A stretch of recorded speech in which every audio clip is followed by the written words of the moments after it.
Welcome to the Vergecast, the flagship podcast of California's Laguna Seca Raceway, where new Apple CEO John Ternus apparently drives very fast, which is cool. Good for John Ternus. It rules. I'm your friend David Pierce. Nilay Patel is here. Hi, Nilay. Hello. How's it going? John Gruber from Daring Fireball, also here. Hello. So we have to start the show with just the obvious news of the week. John, this is why you're here, because of course you are here to talk with us about the succession at Apple. Tim Cook is out. John Ternus is in.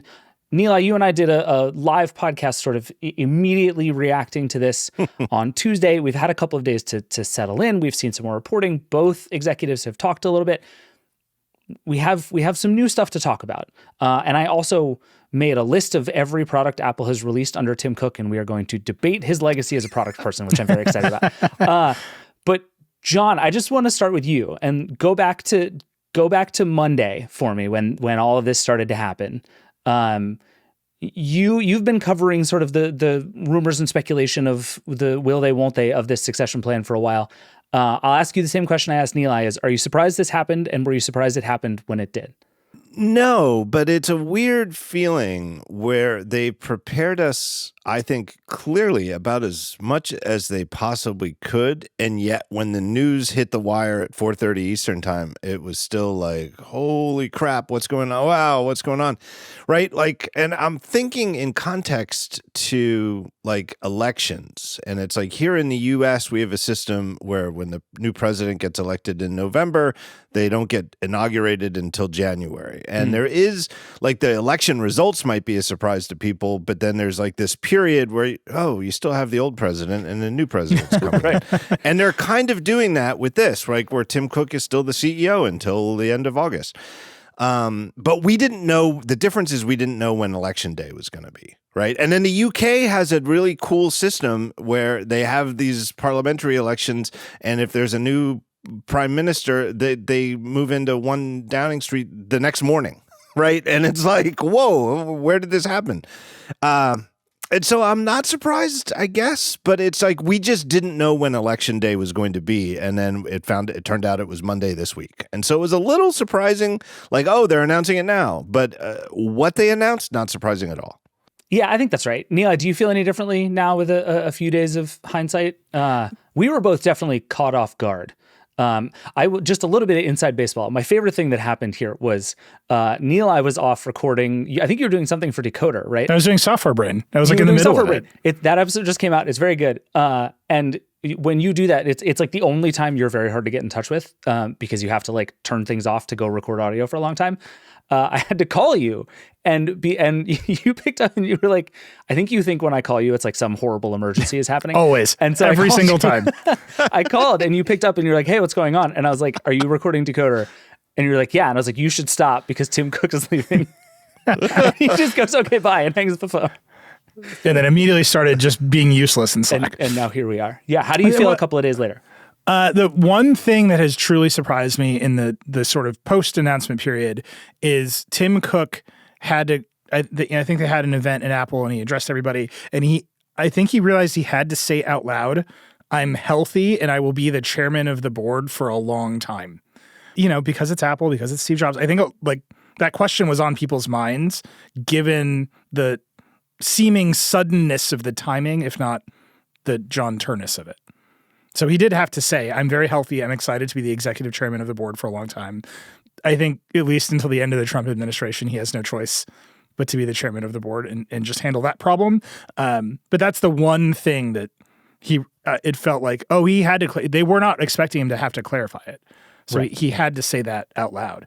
Yeah, and I think that comes back to a little bit of a whisper campaign about his health that people, and I think Mark Gurman, and Gurman's name will probably come up a couple times in this podcast, but I think Gurman had mentioned it, that people have noticed that at least one of his hands shakes a little bit, and people say, I've looked at the video and I don't really see it, that you could see his hand shaking in the rather infamous Oval Office event last summer where he gifted the president of the United States a gold Apple trophy. that his hand was shaking. People have said that they've noticed it in private. And so there, and I think honestly, some of his competitors have sort of added fuel to that whisper campaign that, hey, he's getting old. And can I just say old in American public life is not 65? Not anymore. Totally. Not anymore. Like there's a pretty yawning gap between 65 and old in American public life. Like Donald Trump is very old. Like Apple, I think they have a rule that their board members have to retire at 65. No, I forget how old, because Levinson's like 75 and he's still there. And he was the chairman until now. I forget what the age. It's older than 65, I think. But Gore ran up against it. Might be 70. I don't know. And it doesn't say you have to leave. It just means you have to get an exception. Yep.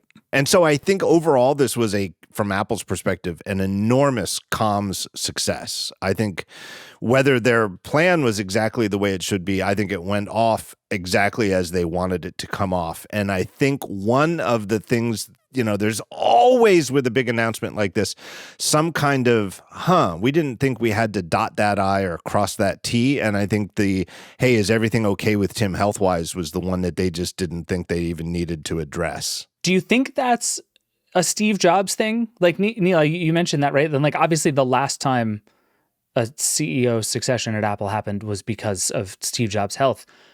Do you think that's what's on his mind, or are people just trying to figure out why is this happening now? Because, again, like you and I have talked about this, Nilay, that there was a sense when Trump was elected again that all of the big tech CEOs were now essentially tied to their job through the end of the Trump administration because you couldn't, it was the devil, right?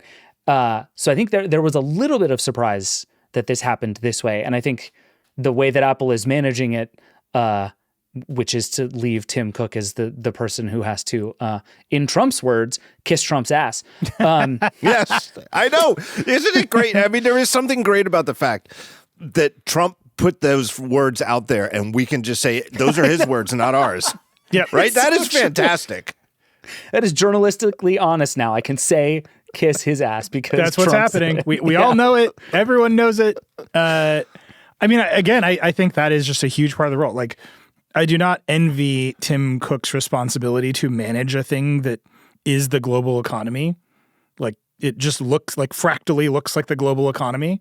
You have software in the United States, you've got chips in Taiwan, you've got hardware in China that is moving to, like, it's the economy. It's just one of the biggest companies that does anything ever. And if the iPhone doesn't ship on time, maybe the global economy suffers. Like, you can see it. Yeah. And so he has to go be a politician. And even that Trump True Social post, which is bananas if you look at it. Oh, it is. I'm saying American public life is very old. You look at that, you're like, wow, he just voice memoed that thing to hell and back and didn't give a shit.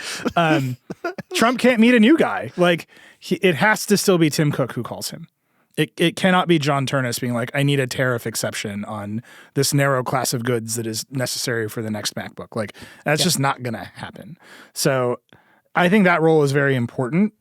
I was actually, when he said to Apple employees, I'm going to be here for a long time, the question in my mind is, does that end when there's another president, or does he mean a long time? I'm pretty sure Arthur Levinson is 75. Oh, I looked it up. Sorry, I was wrong. The rule is 75. It's not 65. Okay. The rule is 75, and they extended it for a handful of their directors. Right. And I think Levinson is 75. Yep, and they extended it for him. Yeah. And so even without getting an extension, I think Tim Cook could stay on the board at least for another 10 years. And I kind of think that's probably the plan. I mean, and I guess we'll see how this plays out, right? I think they kind of knew when Steve Jobs in 2011, when he stepped down as CEO and said, that day has come. I always said that I would step aside if I couldn't do the job. Well, that day has come. And it was like 43 days later, he was dead. I mean, so it was probably pretty clear that him staying as chairman of the board wasn't going to be a long time. Even when they announced that. But let's just say something had happened and he had somehow in 2011 managed to stay ahead of the cancer for another year or two. He would have been a pretty influential chairman of the board at Apple, right? For however long he was around. How much of a role, like what exactly? I mean, we know this geopolitical, not just Trump, but, China, I guess, everything else, that Cook is still going to have his plate. But we don't know what kind of a role he's going to play in any other non-obvious decisions that percolate up to the top of the heap. I mean, there's a saying, I forget who said it about the White House, but I know I was watching Bill Maher and last week, and Rahm Emanuel was on, and he was the chief of staff for Obama and had been in the White House before. And his description of it was basically the only thing that comes to the Oval Office are problems. Because if it's not a problem, somebody deals with it before it gets to the president. That's it. It's just 4 years or 8 years of just dealing with problems. That's it. And I think a CEO's office is kind of like that too, right? If it's not a problem or a debate, why in the world is the CEO dealing with it? And some of these things still going to go to Tim Cook too? How much, I don't think so. I think if anything, because I think Tim Cook knows what it's like to have a level of responsibility with somebody over his shoulder, because he was doing it with Steve Jobs. So I don't think he would do this. I don't think he would. I think if he wanted to still be making the decisions and wasn't giving the true authority of the CEO office to Ternus, he wouldn't be doing this right now. The thing I've been thinking about a lot is the Disney succession. Yeah. At the beginning of the pandemic, when Bob Iger, quote unquote, left and turned over the company to Bob Chapek, and then by all accounts spent all of his time systematically undermining and sabotaging everything Bob Chapek was trying to do. I would say there's nothing about Tim Cook that suggests he would do that. And there's nothing about the way this process has been run that suggests this was anything but Tim Cook's idea.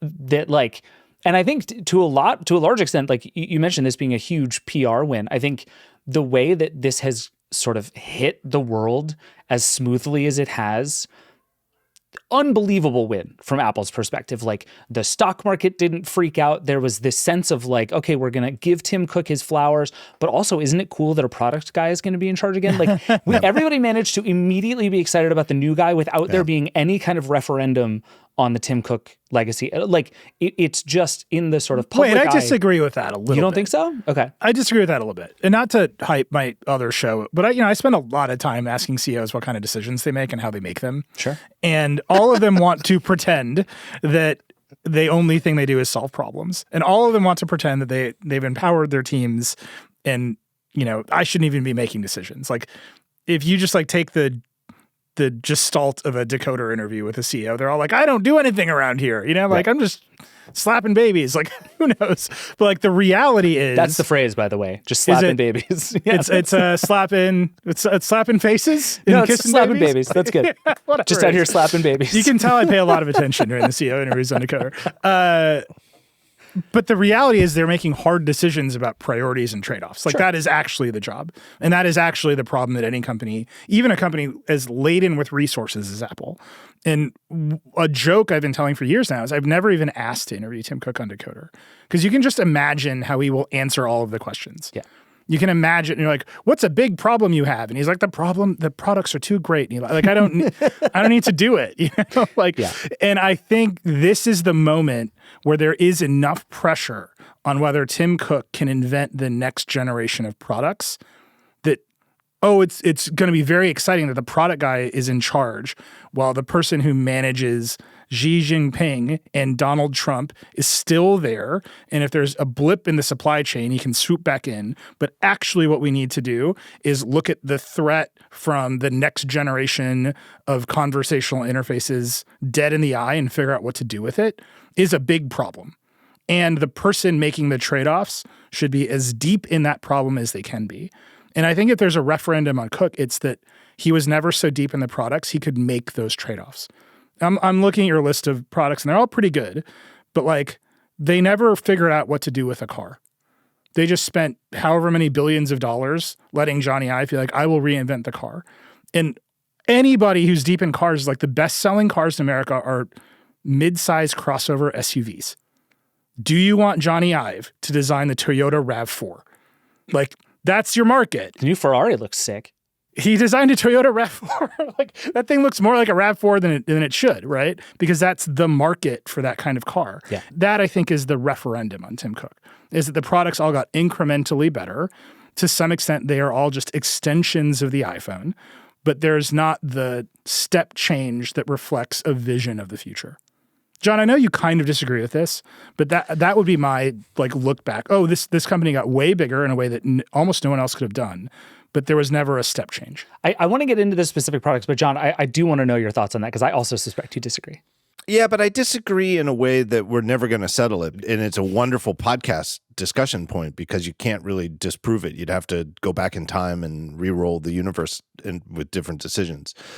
But I think one of them is that the iPhone is especially, particularly, not just because Apple made it, but it's the whole business Apple has been in since 1977. As we all know, 50 years ago, making personal computers. And even Apple didn't know it, that was the end point. The end point was a personal computer, something akin to the size of a wallet or a deck of cards that you could put in your pocket in your purse, and that would have a wireless networking connection to a network that connects you to anybody around the world. Right. And I know that sounds a little like, yeah, duh, that's what a phone is. But like in like the early 80s, that sounds super sci-fi.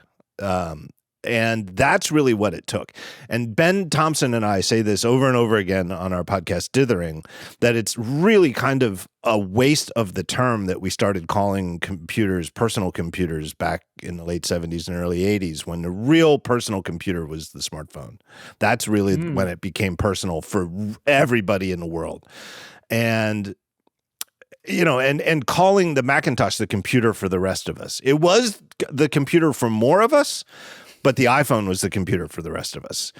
And it's just so, and then ever since then, everything that's come out since, it's like, well, but it's not the smartphone, it's not the iPhone, it's not the smartphone. Well, it's going to be a while, maybe a very long time, maybe after all of our careers before something really supplants the smartphone, just because it's the end point of a certain progress. And you can see the progression from 1976, 77 to the iPhone. And then you can see why it kind of stopped there, and that you end up with things like in Tim Cook's portfolio, the Apple Watch and the AirPods, which connect to, guess what they connect to? Your iPhone, which is in your pocket. Like, what else is going to come up like that? There is nowhere else to go. You can't make it smaller. It turns out people, even when they tried to make it a little smaller, or at least back the way it used to be with the iPhone 12 and 13 minis, people didn't want to buy them. Like, they've kind of figured out, they tried it. They actually tried the experiment. Like, what if we went back a little smaller? And people didn't buy them. And it's like, okay, we know what size phones people want. Here they are. And we know what they want. They want better cameras and nicer screens, and they want longer battery life. And that's it. No, so I agree with that fully. I think my hottest take is there's not another thing after the smartphone. I don't think we're all going to run around wearing glasses in that way. But I think, to Cook's credit, and this is where it's so different than Scully, I think Scully was a good CEO of Apple, and as the three of us talked about with the original Macintosh episode of Virgin History, he was a good CEO overall, but I think he never got it out of his mind that the Mac was Steve Jobs' thing, and Steve Jobs is gone, and everybody thought he was gone forever from Apple, and Scully needed his thing, and his thing was going to be the Newton. And the fact that the Newton didn't really have much of a connection to the Macintosh at all. I mean, I know there was like a Newton connection kit and you could kind of sync some things, but for the most part, you like would go out, you could go to a conference and enter all these contacts in your Newton and then come back. And then it was like, are they on your Mac? No. And it's like, what? But it's like, he wanted the thing that would be, this was John Scully's thing. And Tim Cook never had that ego of like, I want to make my iPhone. He seemed to, if anything, let Johnny Ive entertain his own version of that too much. Yeah. I think a bunch of the product strangeness inside of Apple, including the car, which I think is the closest thing to sort of a failed lark of an experiment, seems by and large to have been Tim Cook giving Johnny Ive too much rope to chase his own vision and ideas. I agree with that. This is it's also, like John is saying, like everything is just fine gradations and agreement here. It's great for a podcast, but when they set out to do the car, there was a lot of reporting that they kind of did the Google exercise of what market is big enough to move the needle for Apple. Yeah. And the two were healthcare and cars.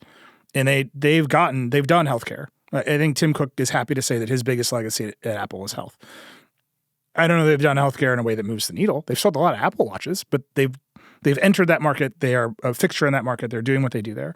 The car, again, I think it was in that sort of like Google exercise of we're going to launch a thing, and if it's not as big as Google search, we're going to kill it. Right.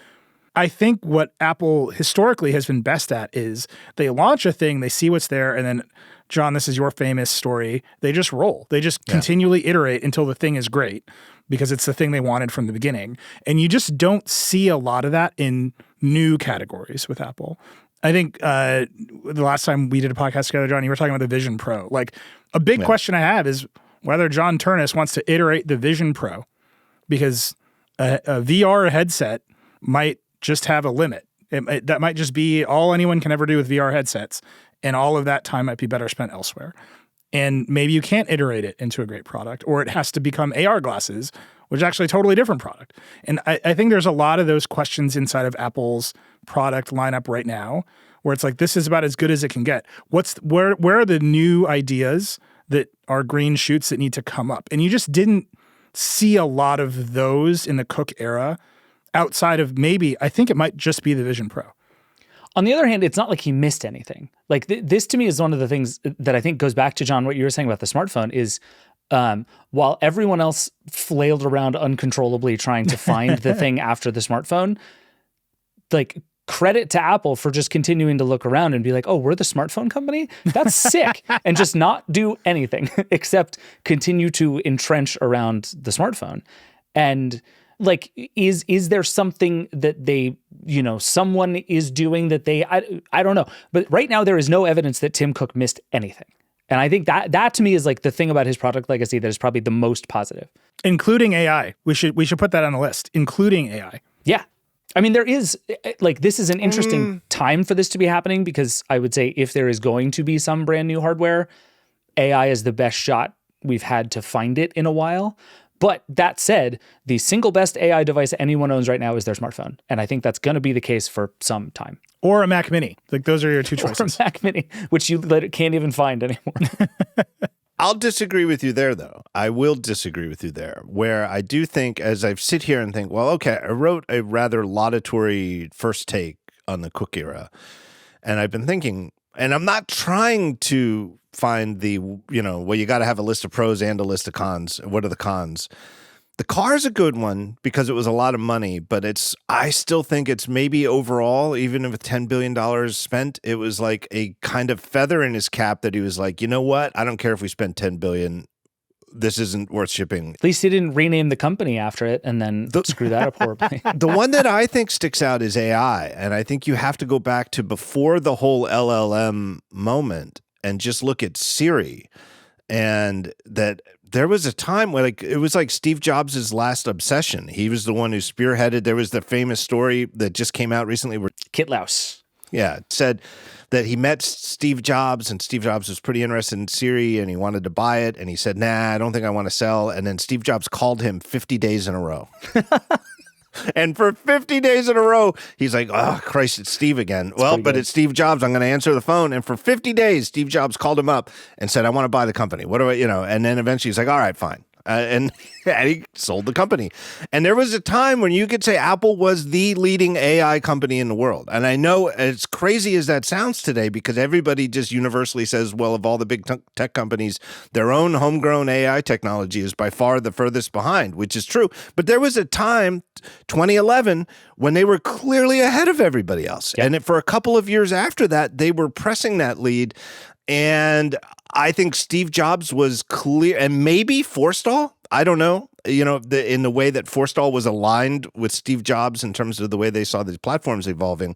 But they, Cook, to adjudicate a clash of personalities that he could not keep aligned the way that Steve Jobs could, he had to make choices as to who was going to go and who was going to stay, and they couldn't all stay, and Forstall was the guy to go. He just dunked on Forstall again, by the way. Again, did he? At the employee event, he was like, what's my biggest mistake? It was Apple Maps. But we fixed it. And it's like, oh, by firing Scott Forstall. Like you pinned it on Scott Forstall and out I don't think so. I'm going to say that that's one, my understanding of that whole thing was that that Forstall and Maps was unrelated to Forstall's departure. It's people have hung on to it because of the timing, because Maps came out the same year. And I think there was some dispute over who should apologize for what.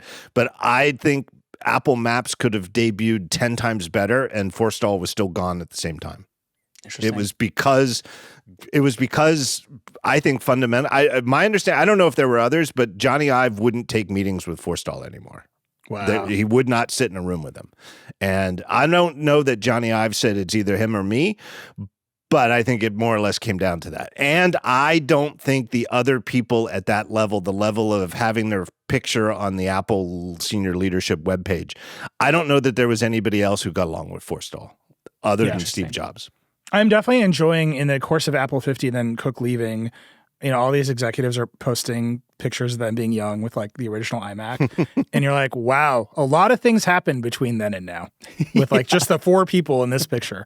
Yeah. Like a lot of things have happened. Yeah. And I don't think it had anything to do with it, but I think when Forstall was pushed out of the company was left with senior leadership. Nobody was left who thought Siri is the future of the company, or the future of technology, this sort of interface. And it just sort of fell by the wayside and actually got worse. It really did. People forget how much more useful Siri was around 2013 or so than it eventually got. It actually got worse. And you look back at some of the comments it wasn't all on the record. It was mostly people secondhand but what Steve Jobs spent most of 2011 focused on, his last year, was Siri. And he was like, this is the next thing. Like he'd shipped the iPhone and then he came back from a medical leave and focused 2009 on creating the iPad, which came out in 2010.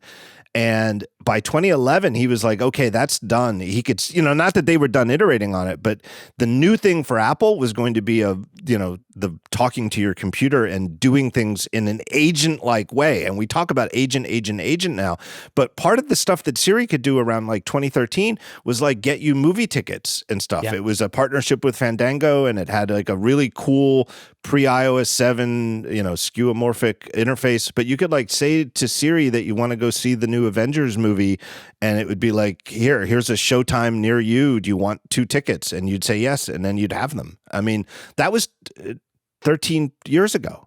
And they just completely lost that under Cook. So I think that needs to be taught. I think that's worth breaking in to say. I don't know. I think that was a big swing and a miss. That is fair. I think, the whole question of there was that first era where everybody had a bunch of correct ideas about what voice was going to be. I mean, because you can tell a very similar story about the Alexa team at the beginning and the Google Assistant team at the beginning. And like everybody kind of intuitively saw the future. And then for some combination of business reasons and technology reasons and focus reasons, all bailed on it until they lost to ChatGPT and then panicked and came back. But they're all back now. I will point out that when you say business reasons, the way they have solved their business problems now is they're like, screw you, we're not paying. We're just going to horsepower away into clicking around your website without permission. Yes. And that I don't know if any of those companies would have done that at that time, but that is what they're all doing now. Yeah. All right. We should move on from this, but I made a roughly chronological list of all of the major products launched under Tim Cook. And I just want to read it to both of you and I want you to react because I thought it was really interesting actually just seeing all of this in one place. He was appointed CEO in 2011, but I'm only giving him credit for products starting in 2012. And all caveats apply. Everything's a team, whatever. He's the CEO. For giving Steve Jobs credit for all the stuff they did before, we're giving Tim Cook credit for all the stuff they did after. So here's the list. It was the iPhone 5 and everything after, the iPad 3 and everything after, the iPad mini and the iPad Pro, Apple Maps, buying Beats, which I think like half counts, but it was a meaningful thing that Apple did. There was the iMac redesign, the slim unibody iMac and every iMac after. There was the Apple Watch, the Apple Pencil, Apple Pay, Apple TV, the streaming service, and most of the boxes, but not all of the boxes. The 12-inch MacBook, the whole AirPods line, AirPods Pro, AirPods Max, HomePod and HomePod Mini, the Apple Card, the Trash Can Mac Pro, bunch of keyboards and accessories, AirTags, the polishing cloth, the most important thing Apple has ever launched in history. So there's Tim Cook's legacy. The Mac Studio, the Pro Display and Studio Display, other various monitors, the Vision Pro, honorable mentions to MagSafe and the M series chips, both of which are not like individual products, but matter to a lot of stuff Apple does, and the MacBook Neo, which almost was the last thing that was shipped under the Tim Cook administration. Instead, it is the terrible AirPods Max 2.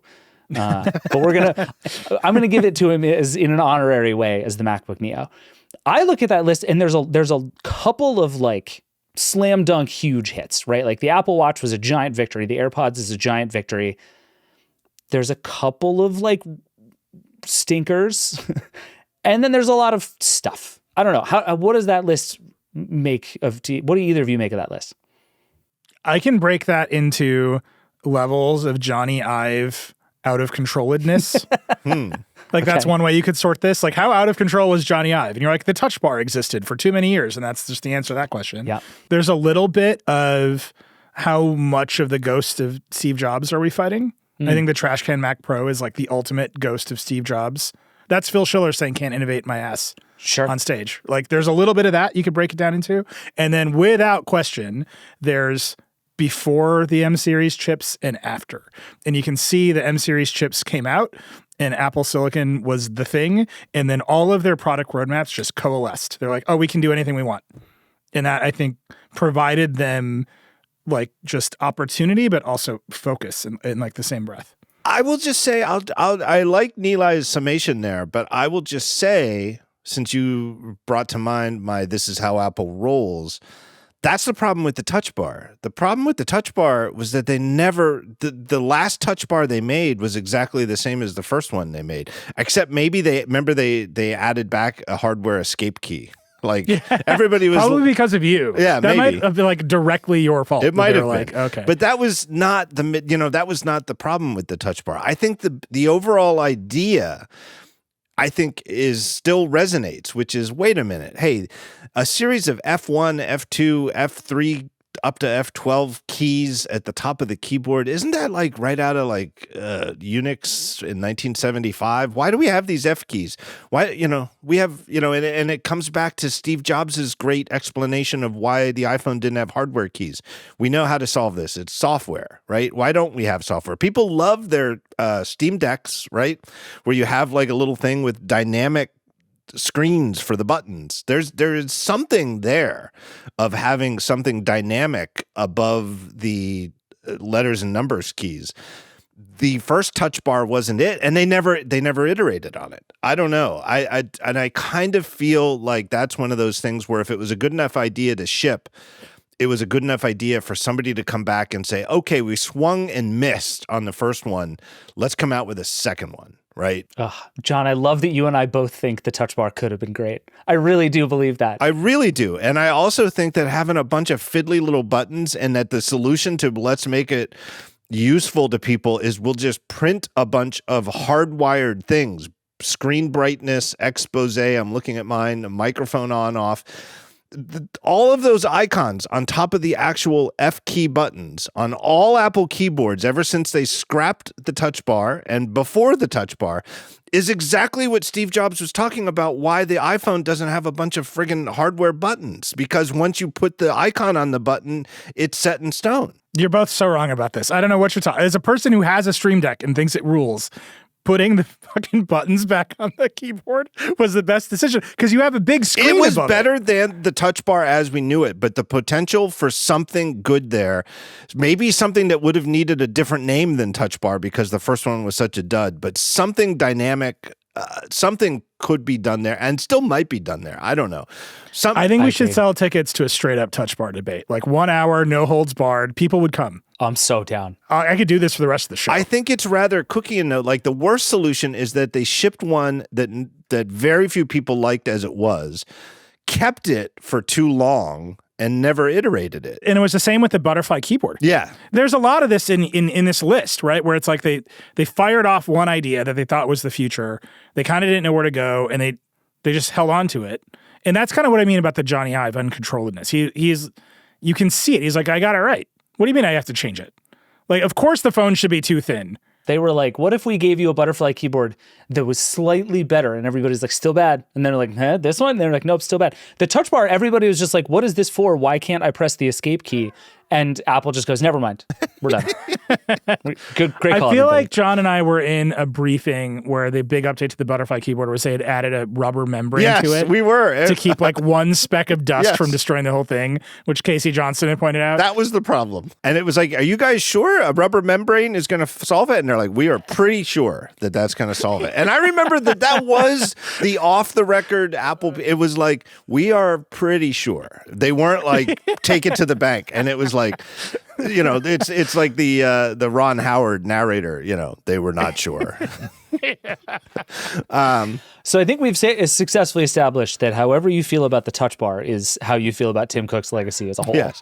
No, but I do think it exemplifies a difference in the Cook versus Jobs mentalities, where Tim Cook seemingly never had his pants on fire about something, right? It's like he was always calm, cool, and collected, and he did get everything much more organized and much more scheduled. Everything is annual. Both the hardware and software now are annual almost across the board.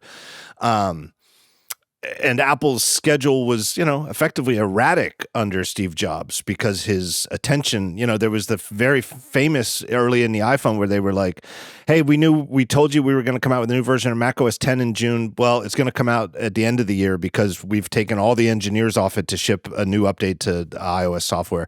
And it's that important that we do it. And that was that. And it's like, okay, but Apple doesn't do stuff like that anymore. Right. But sometimes that was actually called for. It was like, I think Steve Jobs would have looked at this and just printed out a bunch of things like, here's Joanna Stern making fun of our keyboard. This is hilarious. Well, guess what? We're the butt of the joke. How are we shipping this? Fix it right now, tomorrow. And I don't think that happened with the butterfly keyboards. I mean, they did fix it eventually, but I feel like it went through too many revisions and it was too much trust in basically my understanding is sort of the obvious that the engineers who came up with the butterfly keyboard in the first place got like 3 swings at it, like, well, okay, we got it this time. Okay, we didn't get it that time. Give us a third try. All right, we got a third try. And each of those tries was like a year plus of MacBook devices that had those keyboards. So you've got like 3 or 4 years of these keyboards in practice. And I don't think that was a 3 strikes and you're out situation. That was more like a 1 strike and you're out situation. Like the keyboard needs to work on a friggin' laptop. I mean, that is not a controversial statement. Yeah. And everybody knew from the very beginning. Yes. Yeah. So I think this is like another interesting sort of moment in the Cook era, because this is also the point where they believed that the iPad would take over everything. So the idea that the Mac had a weird, bad keyboard was not the biggest problem in the world. Yep. Because, of course, the iPad's going to eat everything. This is also the period where they kept trying to kill the MacBook Air, and they couldn't because people kept buying it, like, over and over and over again. And that, eventually they could not just horsepower people into believing that the iPad was the future of all computing, which is not on your list here, but it is like a thesis of Apple in the Cook era that just came to an end with the resurgence of the Mac. Like, I think I said it on the show last week, the hottest gadget in the world right now is the MacBook Neo, which is an iPhone chip that just runs a real operating system. That's all it is. And it is we can't write enough about the MacBook Neo on The Verge. Like, every single story is explosively popular. And it's like, yeah, I think, John, you called iOS a baby OS the other day. Yeah, like, baby computer. They just put a real OS on an iPhone chip, and everyone's like, I love it. Yeah. The best thing that's ever happened. Yeah. All right, let me throw this out there. I've been thinking about that this week, and I love your segue because I do think you're exactly right that the MacBook keyboards literally stinking. Just they were the worst keyboards anybody's ever shipped in a mainstream laptop for years, was seen as less of a crisis than it should have been because it coincides with an era at Apple where they were like, yeah, but the iPad's going to take over all this eventually anyway. I really do think that was the sentiment within the company, not universally, for sure. I think internally it was one of the moments of highest debate and the most divisive factions within the company. But the ones that had the political clout were the ones that espoused that viewpoint. And I'll come back to the misbegotten thinking there. But how did that get rectified? It does kind of correlate to Apple Silicon on a Mac. But if you actually look at it, it really kind of correlates to the rise of John Ternus within the company. And I really do think that Ternus was on, for lack of a better word, our side of that debate. And I think Cook recognizes that. And I think that's why Cook is so fond of him and thinks that he's the one to fix this. That Ternus internally was the one who was like, this is madness. We cannot, the Macintosh is not being replaced by these tablets. You know, look at the stuff that the Mac does and why we need it. We need to make the Mac better than ever, not let it drift off. I mean, I think that's been a huge part of John Ternus's rise within the company. And I think that everything kind of got better over the last, like from 2018 onward. That's the rise of John Ternus within the company. Yeah, I think that's right. And I think that is the people who look at this and say, this is a dyed-in-the-wool product person who is now going to be overseeing all of this thing again. I think that is the cleanest sign of hope, right? Is that every product we've seen John Ternus be part of has gotten better under his watch. Did you read there's the journal sort of profile of Ternus in the transition, and the lead was something along the lines of John Ternus had a problem, and it was he needed to chip bump the Mac Mini, but he couldn't let Johnny Ive get involved because it would get bogged down in like redesigns. And he's like, no, it's just a new chip. Like, don't worry about it. And eventually the Mac Mini with a chip bump shift. And it's like, that's a lot of politics for a chip bump. Yep. And if that's where Apple was at that time and he was able to do that, then it kind of supports what John is saying. Like, he was able to keep the trains on the track, make the computers better without getting bogged down into what seemed like, from the outside even, pretty intense politics. Walt Mossberg used to call them the fashion people. He's like, the fashion people are running Apple now. I've bought 500 MacBook Airs to keep myself away from the fashion people. And that is all those decks are cleared. John, I'm kind of wondering, David and I have made it very clear how we feel about Alan Dye leaving Apple and the state of liquid glass and all this stuff. Those decks have been cleared too, right? Apple design is very different. Johnny Shruji is the chief hardware officer now. How are you seeing the future of design under Ternus? We don't know. I'm optimistic. And I do think in addition to the reliability of the hardware being better than the software, I think it's less debatable that the design of the hardware is superior to the design of the software. And after Johnny Ive left, they were very explicit about the fact that Johnny Ive wasn't being replaced by a new chief design officer and that the roles of software and hardware design were separate, and that Alan Dye was brought in for software specifically. And there's no hint, no suggestion off the record, any role in any keynote that suggests that Alan Dye ever had anything to do with any hardware ever whatsoever. And I think you see post Johnny Ive this very clear fork in the road where their hardware is, if anything, better designed than ever. And the software is clearly worse designed, right? It really is. I mean, and I remember when I'm still not done with it, but when I was really on like an extended weeks-long bender writing about Tahoe, Mac OS Tahoe in particular, not liquid glass overall, which I actually am kind of a fan of on the phone, kind of ambivalent about on Apple TV and iPad, and absolutely despise Mac OS Tahoe. I don't think it's liquid glass. I think it is just a complete ignorance of what all the nuances that the Mac needs to embrace. I can't help but think, though, that somebody who's overseen hardware that's only gotten better since Johnny Ive left and in the same direction is a very good person to oversee design going forward software-wise and sort of bring that back in alignment. And the thing that where I was going with that bender is I looked back at like screenshots from Mac OS 10 or Mac OS, whatever the name was at the time, about 10 years ago, like right before they hired Johnny Ive around 2014, 2015. And not only is it gorgeous, it's not gorgeous. It doesn't look retro at all. It looks like they could just ship that OS right now and it would look perfect for 2026. Wouldn't look 10 years old, wouldn't look dated, wouldn't look out of place with the way iPhones look right now. It would just look like, yeah, that's what Apple's desktop computer OS should look like. It wasn't the skeuomorphic stuff. It was a look and feel that looked connected to the Mac's past, looked completely aware of all of the subtle nuances of human-computer interaction for desktop computer interfaces, and looked very Apple-y. And it's all squandered over the last 10 years. Yeah. There was that period where they took all the color out of Aqua and made everything smoother, and it was like perfect. Yeah. Right? And it was very connected to liquid glass because it was liquid. Like Aqua, the interface was supposed to be lickable. And so they desaturated it. I could go on about this forever. I think their mistake was they believe all the new customers are iPhone customers. And an iPhone customer who picks up a Mac has to be like, I know exactly how to use this. And that just doesn't need to be true. Yeah. Like people are a little bit smarter than you give them credit for. Because it looks vaguely similar in terms of the style of the controls doesn't mean they know how to use it.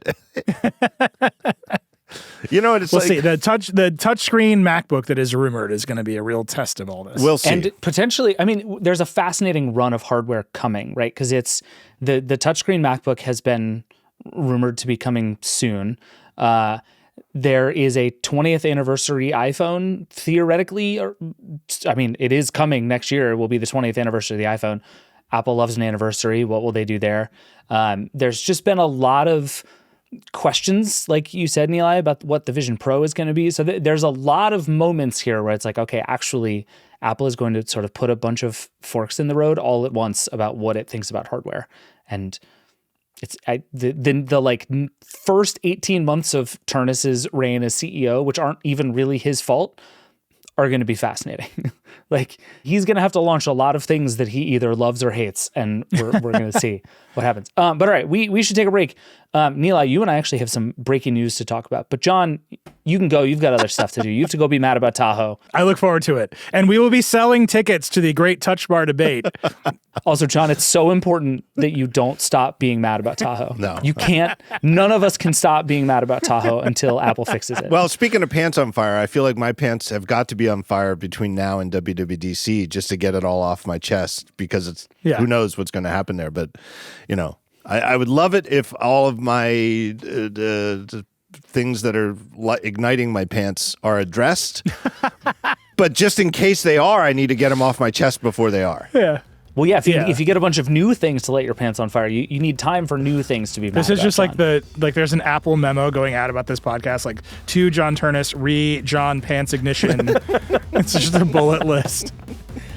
All right, we should take a break. John, thank you for being here, as always. Go read Daring Fireball. Go listen to the talk show. John, we'll see you soon. We'll take a break. Support for the show comes from LinkedIn. If you're a small business owner, you know that every hire counts, but time and resources are limited. Finding, connecting with, and screening the right candidates takes up valuable time you could be giving to your customers. That's where LinkedIn Hiring Pro comes in. It's built to be your hiring partner, helping you find the right candidates faster. That way you can hire with confidence without turning it into another full-time job. Hiring Pro streamlines the entire process from drafting your job to shortlisting candidates and conducting AI-powered interviews for initial screenings. Its updated conversational interface lets you describe what you need in plain language. Nearly 60% of hirers find a candidate to interview within a week. With Hiring Pro, you spend less time searching and more time connecting with the right talent. And instead of getting buried in resumes, you get a focused shortlist that actually moves your hiring forward. Join the 2.7 million small businesses using LinkedIn to hire. Get started by posting your job for free at linkedin.com/track. Terms and conditions apply.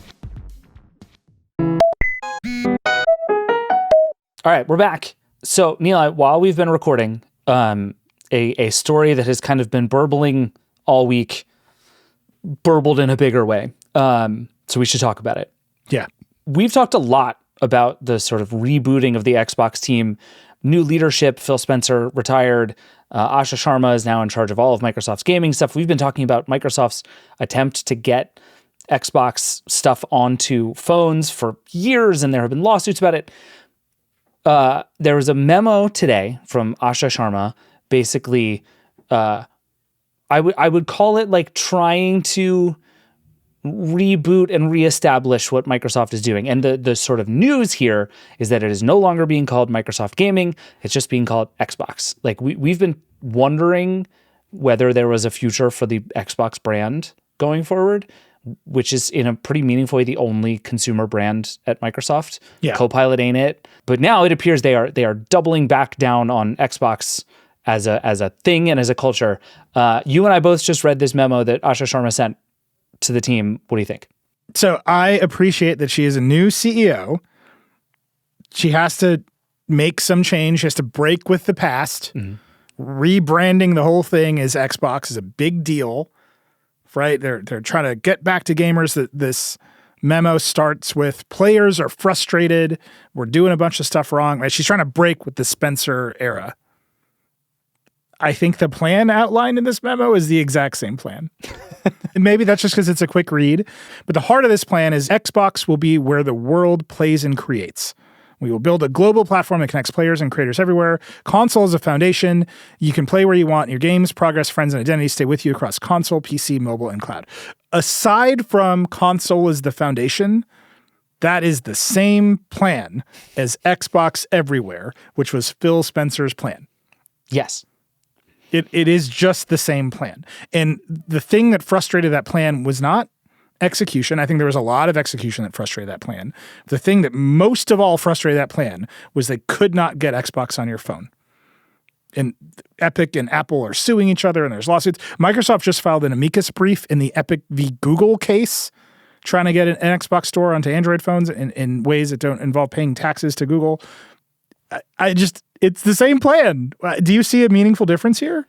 Not really. I think one of the things that is clearly happening under this new regime is they're trying to make the thing make more sense to people, right? And I think you look at what Microsoft's gaming things have become, and like you can play some games in some places and some games in all places, but not all games in all places. And then there's Xbox Game Pass and there's cloud gaming and there's too many things.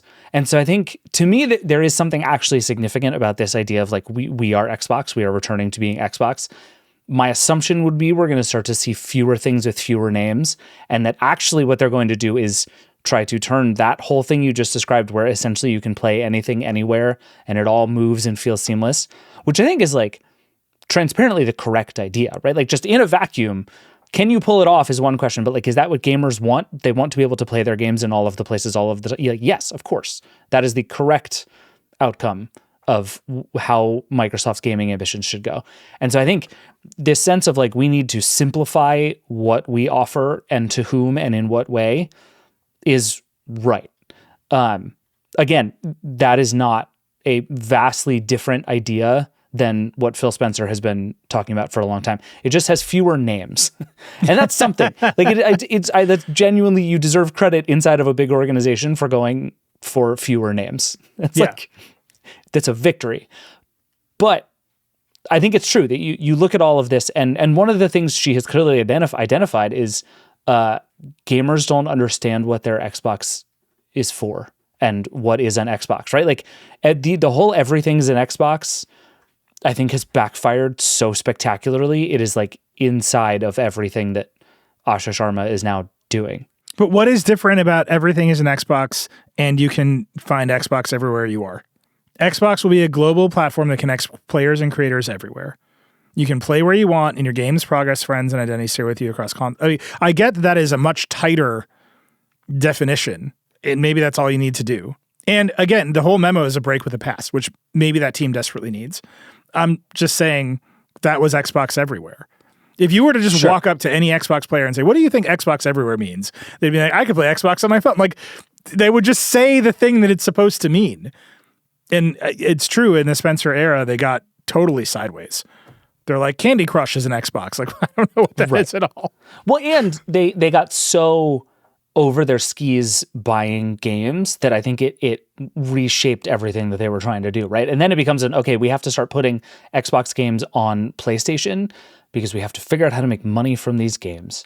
And so it's like, okay, if what you actually want to do is bet on Xbox, you stop doing things like that, right? And you start to say, okay, we are going to build an ecosystem. And I think they continue to believe they can build that system not around a console, but around Game Pass. Like, I think ultimately my galaxy brain theory here would be that the center of Xbox is Game Pass. And that's why they continue to fight for, we want to be able to do this mobile store. It's why they continue to get involved in these lawsuits. And they said something about, we, in the memo, it says, we will reevaluate our approach to exclusivity, windowing, and AI and share more as we learn and decide.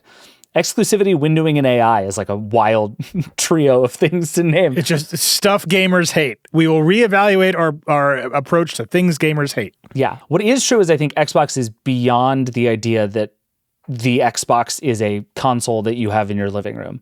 Like, I think Microsoft has been past that for a while, maybe to its detriment, because fundamentally for most people, your game system is the thing in your living room that you play games on. But they're making this big bet, and I think they're just trying to make it more clearly. Yeah. Because also, like, just the fact that you can play some Xbox games on a PC and you can play some PC games on a PC, but it is like more or less unknowable what you can actually play where, is just like they've just lost the plot on this. And to me, it's like, okay, we need to center on our thing is Xbox, not fucking PlayStation. And that's what this says to me. There's a line in here I want to quote. Here it is. We have to be honest about where we are. We're a challenger, and meeting this moment will require pace, energy, and a level of self-critique that should feel uncomfortable.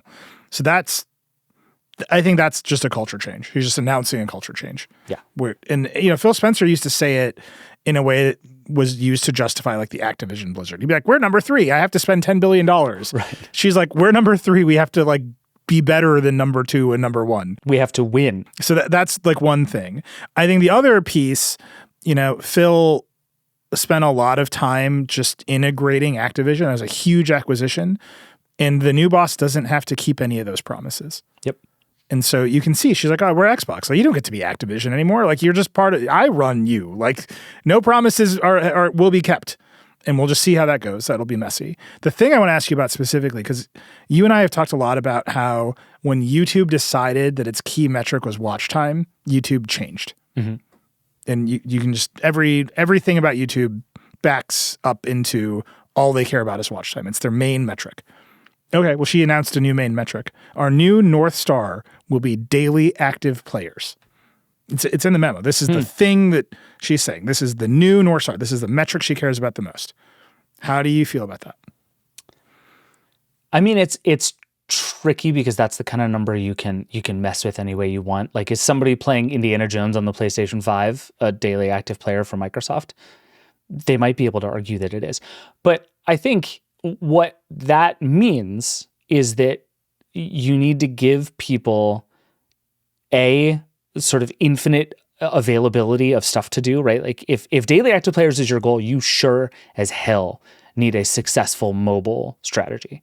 You can't win. Do Candy Crush players count as daily active players for Microsoft? Maybe. I mean, in the amicus brief, what comes up a bunch is Zynga, the company. Like, it's a real part of Microsoft's strategy here. And I mean, obviously Minecraft has been a huge hit on mobile platforms. So I think like you might see Microsoft lean into getting its stuff on the devices in front of you more and more.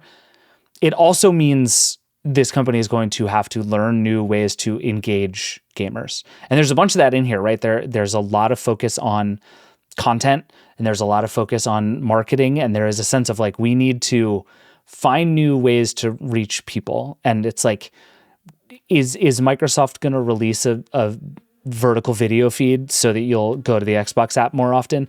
Probably. Yeah. It's just sitting right there. And so I think to me, it's like, they're not after game sales in the same way. If all you want is daily active players, you think about the business model differently. You think about the hardware you sell people differently. It means something like a handheld makes more sense because, again, you just start to put it in front of people in more places. Like, it means, to me, it means less interest in sort of huge AAA culture shaking games and probably, frankly, more investment in Candy Crush. Like, I think you're not wrong. Yeah. And, there's the wreckage of the live service games in the past year and a half. Daily active players is all about, we want you online. You have to measure it. The idea that you're going to play your Xbox offline is apparently gone, because then you're not in the metric. Yeah, you don't count. You don't count. Yeah. And so I'm just very curious to see how that goes. Yeah, I tend to agree. And I think, I don't know, we talked not that long ago about whether Microsoft was going to need to just walk away from this idea of being everywhere, that the mobile thing wasn't going to happen. VR is not the next thing that is going to obviate mobile gaming, that maybe this is just a losing battle. At the very least, it doesn't sound like Microsoft is done fighting this particular battle. Can it win the fight to sell Xbox games its own way on mobile phones? Who knows? But it's still betting on that in a way that I'm frankly slightly surprised by. I think that they have to for as long as it even seems remotely viable. And these cases are ongoing, and judges are real mad at Apple and Google. So that must seem more viable than not. Yeah. I still wonder if one day Microsoft will just be like, you know what? We're selling this. Like, we're going to spin this off into a standalone consumer company, so it can be a consumer company, and we will just be an enterprise software provider. And something very big will have to happen at Microsoft for that to ever happen. But it's, like you said, it's the last consumer brand they have. At some point, you're just like, you know what? We're going to be the Azure company. Right. Oh, wait, the one other bit of Microsoft news that I want to know your thoughts on. They also dropped the price of Game Pass Ultimate this week from $30 a month to $23 a month. The one big caveat being Call of Duty games will no longer show up on Game Pass kind of day and date when they launch. What do you make of that? Call of Duty is like the thing. That's what they bought Activision Blizzard for. Yeah, and they spent a lot of time just announcing loudly that Call of Duty would be on PlayStation. Yeah. I think Call of Duty is its own business. Let it be its own business. And then if you take that out, then Game Pass has to be its own business. She says in the memo, we have to solidify these offerings. They have to be good. And if you're just coasting on Call of Duty, you can't be good. So I to the extent that this will make them try to make Game Pass good on its own, I think it makes sense. Plus, you get to do different things with Call of Duty and to price it in different ways. And maybe people pay for both, which is probably better for Xbox's financials right now. Yeah, that's very fair. There's also just a line in here that says, maintain and grow in live games and long-term stewardship, elevate creator-centric platforms like Minecraft, Elder Scrolls, and Sea of Thieves. Boy, is Microsoft not ever going to give up on building another Fortnite. Nope. Like, over and over, everybody keeps trying to build live services games to take down the few that make all of the money and have all of the users. Everybody fails, and they just can't help themselves. And like Minecraft is huge and very successful and a place that people do lots of things inside of. So like there's a lot to plumb there. But Microsoft is still trying to kind of be everything all at the same time. But at least it's called Xbox now. This is what I mean about this memo. It's you read it and I get it. Like it is chest thumpy. They announced the name change. We're going to change the culture. That is as clear as day. And then you're like, so it's the same. And it's all in the execution. So we'll see. Yeah. There's also a line that just says, fix the fundamentals for players and partners. So that's good and specific. Should all be fine. You could probably just say that. All right. We'll keep covering this. I think we should probably have Tom on at some point in the next couple of weeks. He's been covering all of this. He's all over it. He'll help us figure out what's going on here. Let's take another break, and then we're going to come back. We'll do a lightning round. We'll be right back. All right, we're back. It's time for the lightning round, unsponsored, for flavor. That felt like 5 or 6 dots that time. I tried to experiment with the number of dots in the ellipsis. Nilay, are we doing this again? Oh, it's real bad this week. Oh, no. Okay. It's real bad this week. It is time once again for America's favorite podcast within a podcast, which is not a Webby category, but soon. And we will win. We will sweep the Webbies for podcast within a podcast. Brendan Carr is a dummy. Brendan Carr is a dummy. Okay, I have 2 bits of very exciting news about this. One, that is now the permanent theme song of Brendan Carr is a dummy. No, we're going to keep playing the other ones. We'll keep playing other ones, but we own this one. It's true. That's the other This big, is now- that's the big news. This was made by Viola DeGoomba. It is now our permanent theme. Guest themes may pop up. Things happen. We get new music for new vibes.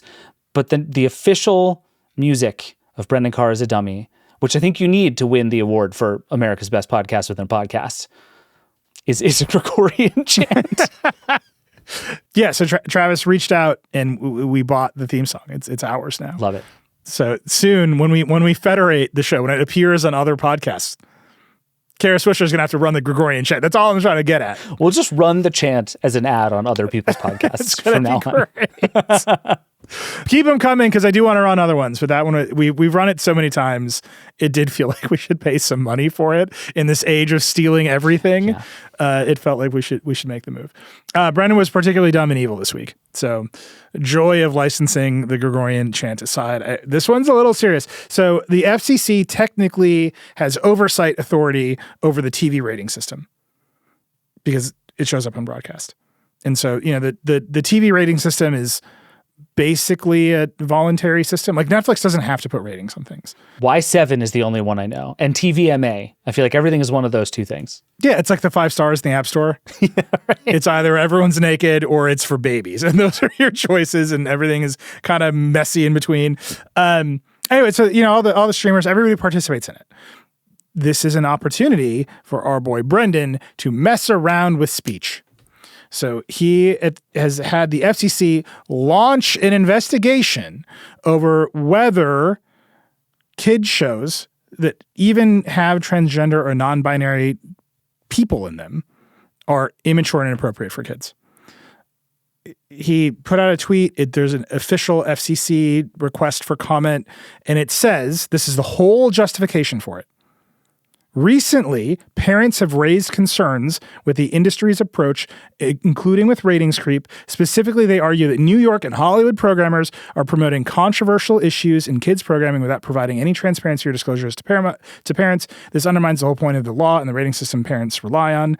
And then in the actual FCC document, those controversial issues are laid out. Controversial gender identity issues being included or promoted in children's programs without providing any disclosure or transparency to parents. Specifically, it calls out shows with transgender or gender non-binary programming is appropriate for children and young children. I think a lot of people listening to the show know the war on transgender people is just a war on anyone who doesn't conform with like basic heterosexuality. I think it is an affront to human dignity in general. The goal here is to make gay people illegal. Like it's a hop from one thing to the other very quickly. You can see it across the Trump administration. There's a move to overturn the Supreme Court ruling that made gay marriage legal in this country. It's not quiet. It's just there. It is a loud undercurrent of the Trump administration's policies. And you have Brendan saying we should go look at the rules of programming for young kids, and even the presence of somebody who's transgender or gender nonconforming is inappropriate for children. We're going to make these people illegal. We're going to make it so kids can't see them. That sucks. It sucks. Again, because the rating system is not like the FCC's true mandate, right? They just get to weigh in on whether it's effective in helping people. But it's a way for him to go regulate content on internet platforms. This is the real thing, right? We talked a lot about how he has a lot of power over broadcast television, and that's a whole mess. And he uses that power indiscriminately. This is a way for him to get control over what's on Netflix and YouTube and all of the other streamers that the FCC has no authority over, because there's a little bit of creep. So I would just argue, first of all, it does not say which parents and which concerns specifically. It just recently parents have raised concerns.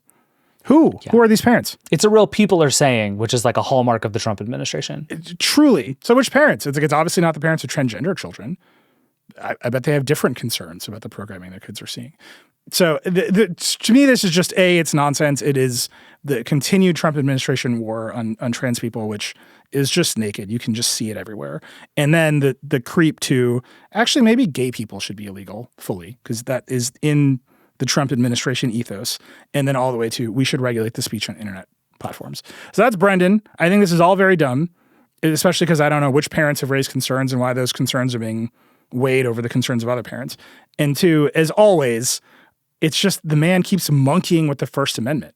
And then he's going to go. He's being invited to the White House Correspondents' Dinner this week to celebrate journalism and the First Amendment. Guess who he's an invitee of?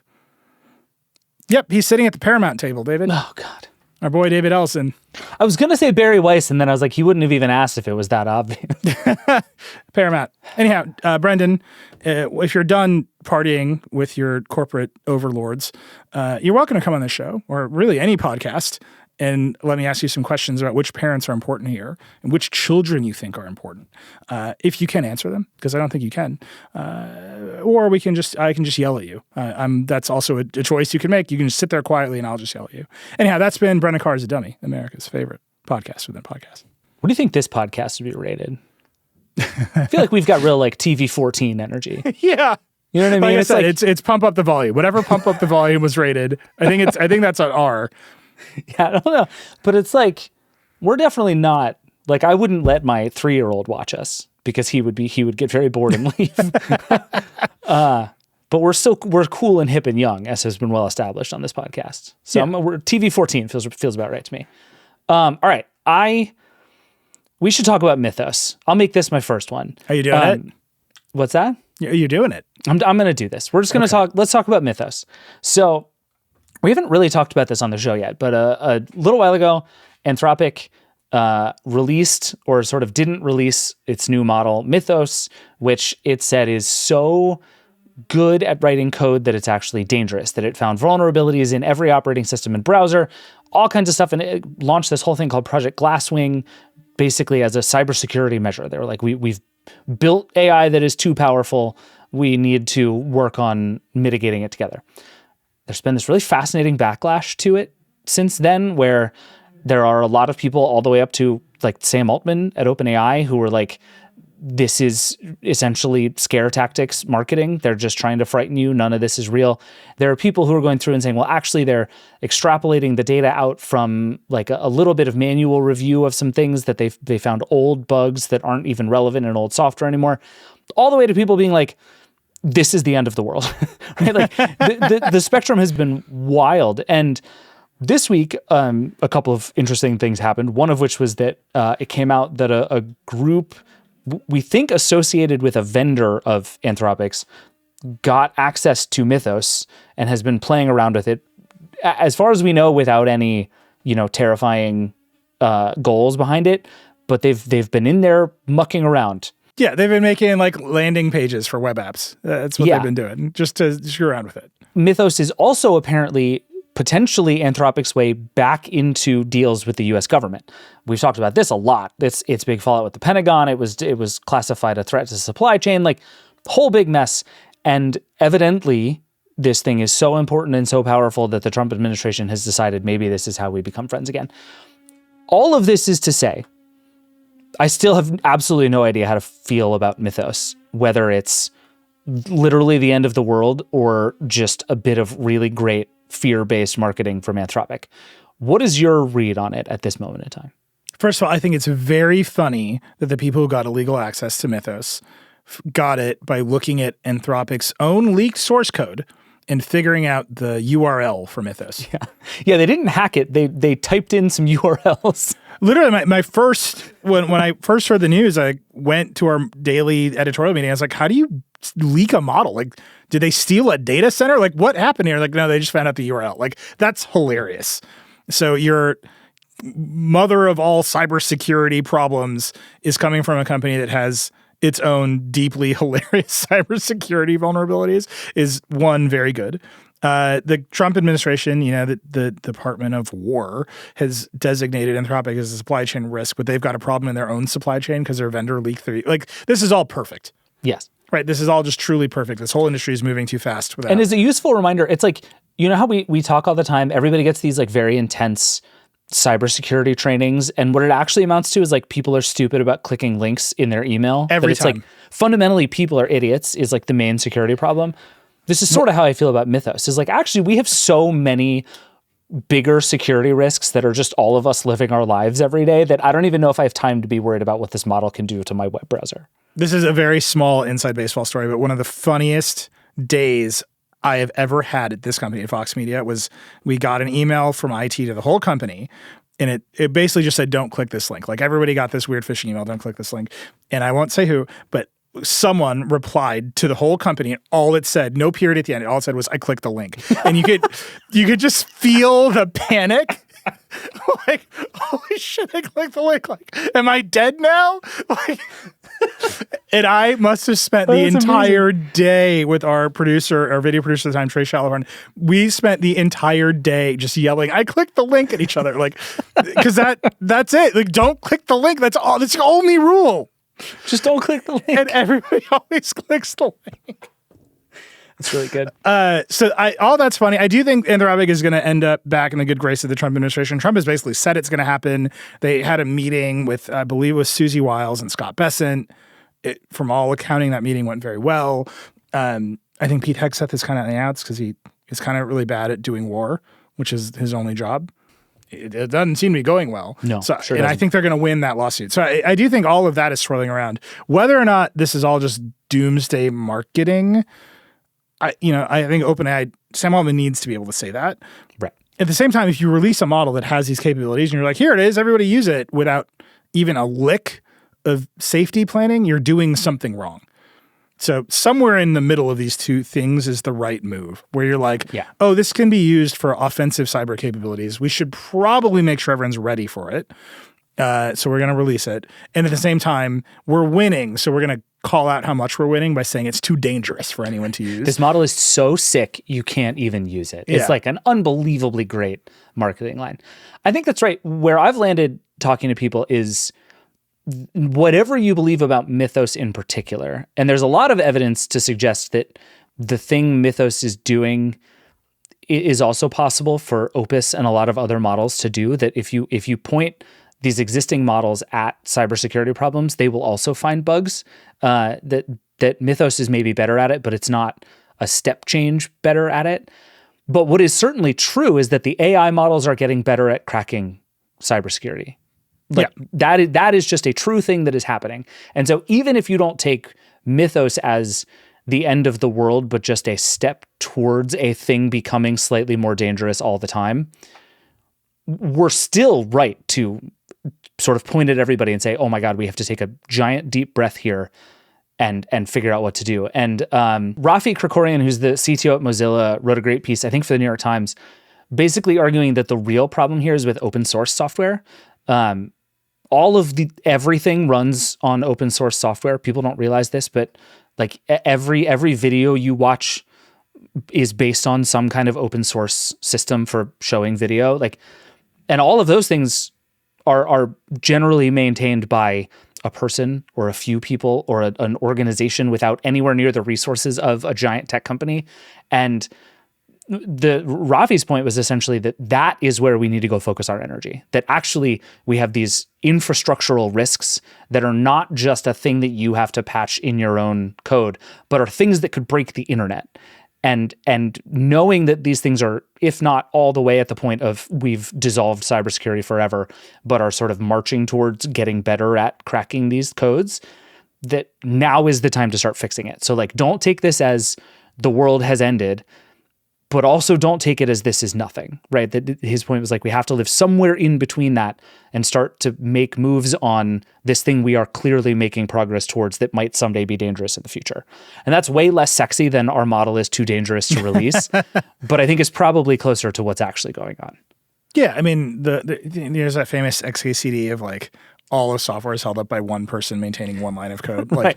I buy it. I think because there's so little safety culture in AI anymore, the idea that you would hold something back at all makes you seem like a doomer. And I just thought, right, there are all kinds of products where you're like, hey, we should evaluate the risks before that we release them widely. It's pretty normal. Yeah. It's what they should be doing. All of them should be doing. But I do think I'm just going to preview this. We have a story coming out next week called Attack of the Killer Script Kiddies. I cannot wait for you to see this art. And it just kind of lays out all the problems to come. Yeah, it's good stuff. All right, what's your next one? My next one is a little palate cleanser. I just want to show you a picture and get your reaction to it. Oh, God. So this week, BMW introduced the new 7 Series. It's in their new class design language, which is my hottest take about cars right now is everything is a Cybertruck. Like everything is just like a low poly square now. That's a real bummer of a state of affairs. Like if you look at the new Kia Telluride, you're like, oh, they're like rectangles. They looked at they were like, you're doing triangles, we're going to do rectangles. You look at this new BMW, you're like, you're doing rectangles. That's not actually the thing I want to show you. It's a rectangle. It's fine. Rich people are going to drive around in the back of 7 Series. It's fine. I want to show you a picture of the interior, the front seat. I just want you to look at this. I just want you tell me if this is good. This picture is this is BMW's own picture. What do we think is going on here, David? Wait, what? Okay, so I'm looking at the interior of a car. It's a BMW. We have some like white seats with some weird texture on it, and we have a bunch of like rhombus shaped screens that don't look like they're in the car at all. This straight up looks like someone photoshopped like a Juju tablet into this with cut off corners. And then there's a big, wide, long stripe of screen up at the top that I think is like pretending to be a heads up display, but seems to just show you the weather. What is happening? And then there's another screen. So there's the main infotainment screen. Oh yeah, and then there's a screen off to the right. And then there's a little screen off to the right. It's like when you have your laptop screen and you buy one of those like little USB-C displays. Like that's next to it. And then you're right. There's like this strip of screen above it. And then I just want to call this out. It's showing what music is playing 3 times. You can see what music is playing 3 different places in I this do want to call car. this out. The steering wheel is flat on the top and the bottom, and the spokes aren't horizontal. They're vertical. So it looks like I didn't even notice that. It's like the steering wheel of a TIE fighter. Like the steering wheel looks like a TIE fighter. Like I have no idea what's going on in this car. But then it looks like a paddle shifter, but it's like a translucent paddle. What is happening? There's a lot going on in this car. And I've been joking that like especially luxury cars are designed for the teenage children of billionaires in the Middle East and China for a long time. Like they all just look like nightclub interiors. This one, I can't make that claim. No, this is like the car of the future according to like 1954. It's the second display that's smaller than the first display that just broke my brain. And I realized also just shows the music and the weather. And it looks like the Zune interface. On top of all of that, it's like, and it's a Zune. Like, what if there was a 7-inch Zune in your car next to your infotainment display? I think car companies think that people in passenger seats can't reach the center screen. I had a car. Our old Jeep had a passenger display. We literally never turned it on to use it. I plugged an HDMI cable into my phone one time to watch Sunday Ticket on it to prove that I could. And then I was like, why am I doing this? I can just hold my phone, which is playing Sunday Ticket. This is wild. It was very dumb. Anyway, it's also like really ugly. Like it would be one thing if this was like more technology than you needed, but it was all kind of, put together thoughtfully. This literally, it looks like someone took a prototype of an Android tablet from 2012 and just like super glued it onto the dashboard of a BMW. It is one of the most confusing cars I've ever seen in my entire life. Like, and I apologize for the audio listeners. We'll have the links. You can click on it.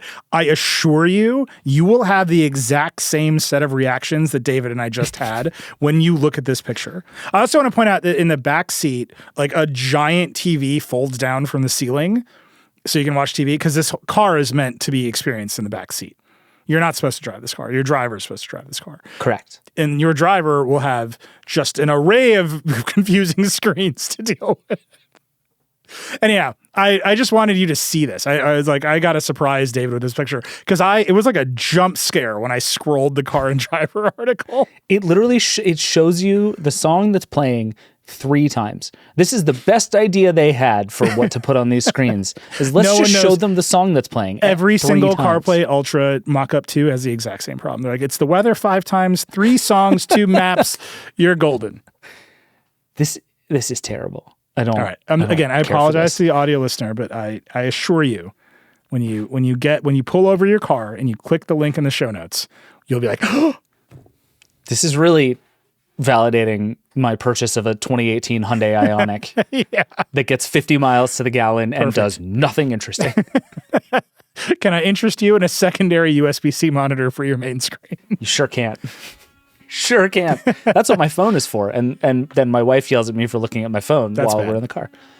All right. My next one is a short one, and it's a real sign of the times gadget that I want to tell you about, which is a new thing called the Insta360 Mic Pro.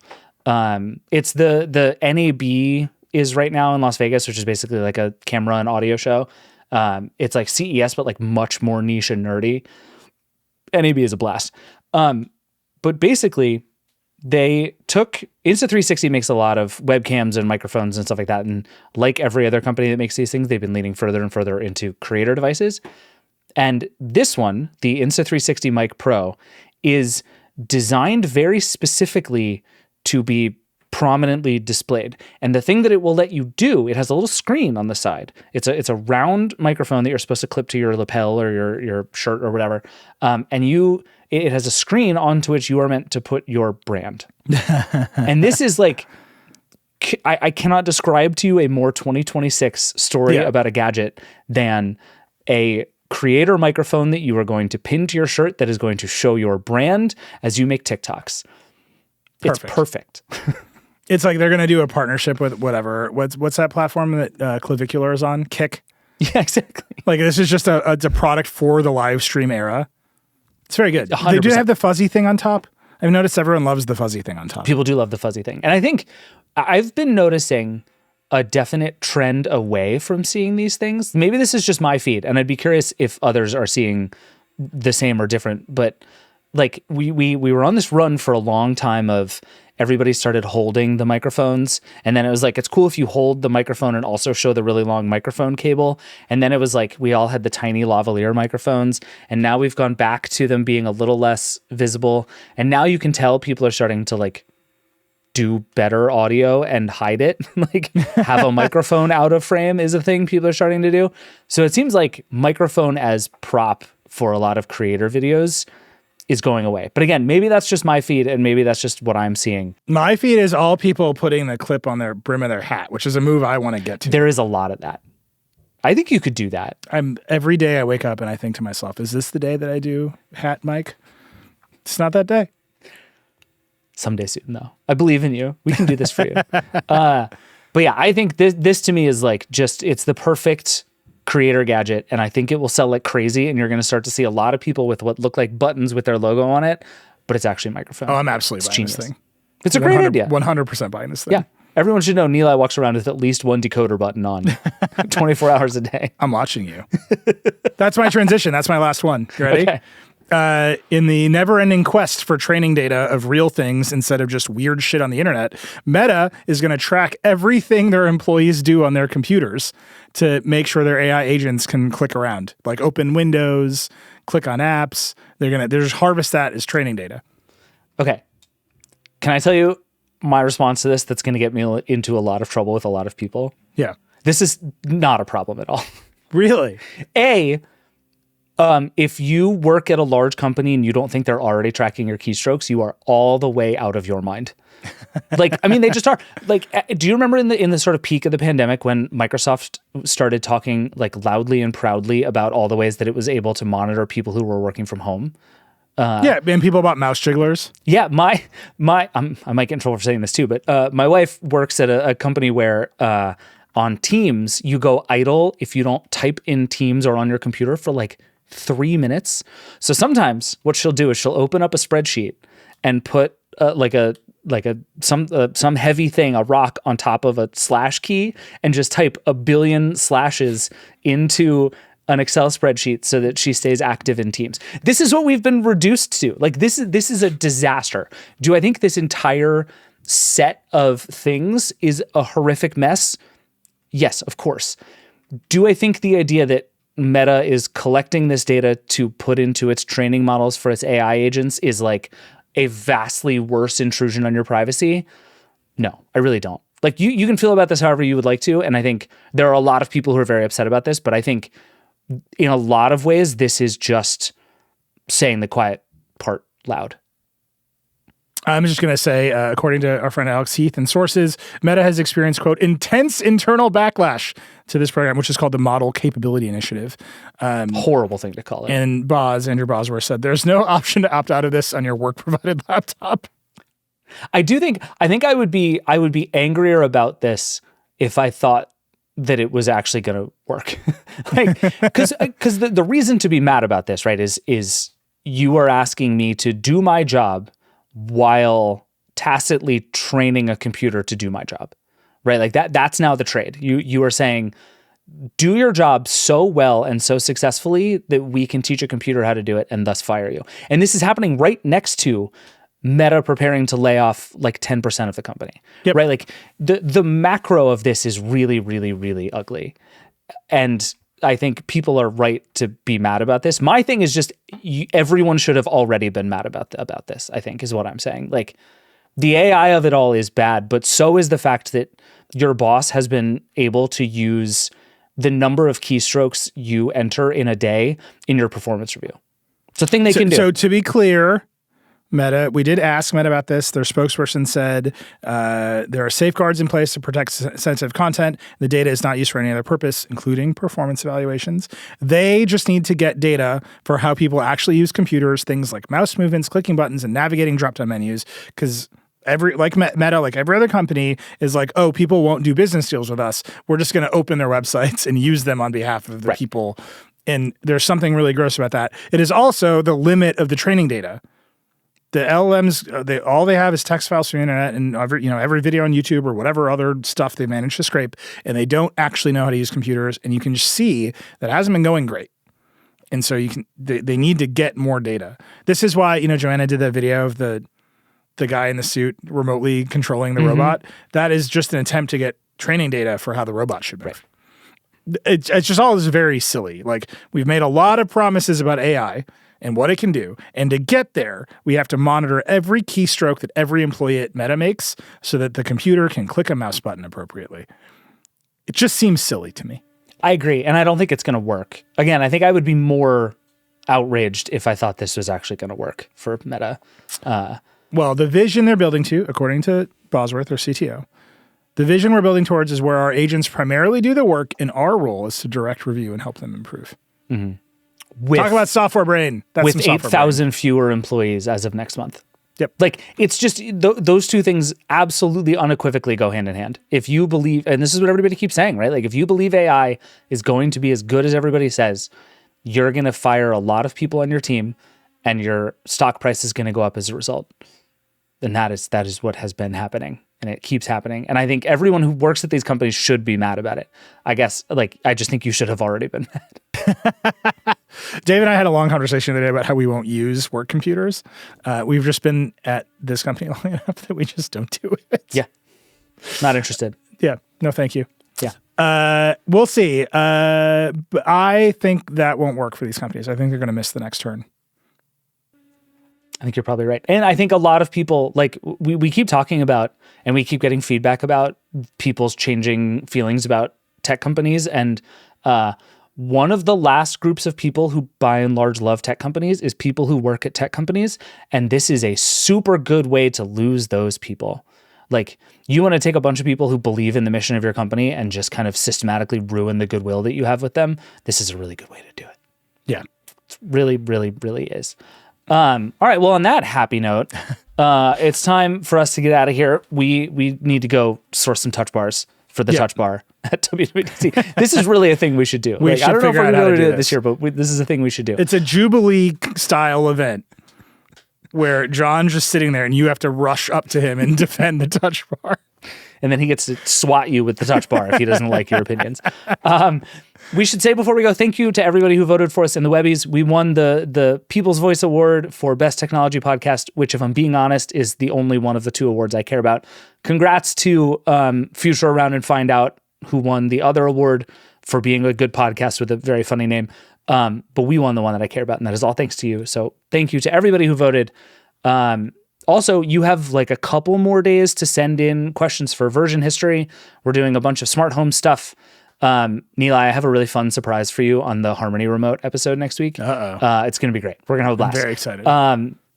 lots of that coming up. Nilay, you just put out the software brain decoder that you've been noodling on for a while.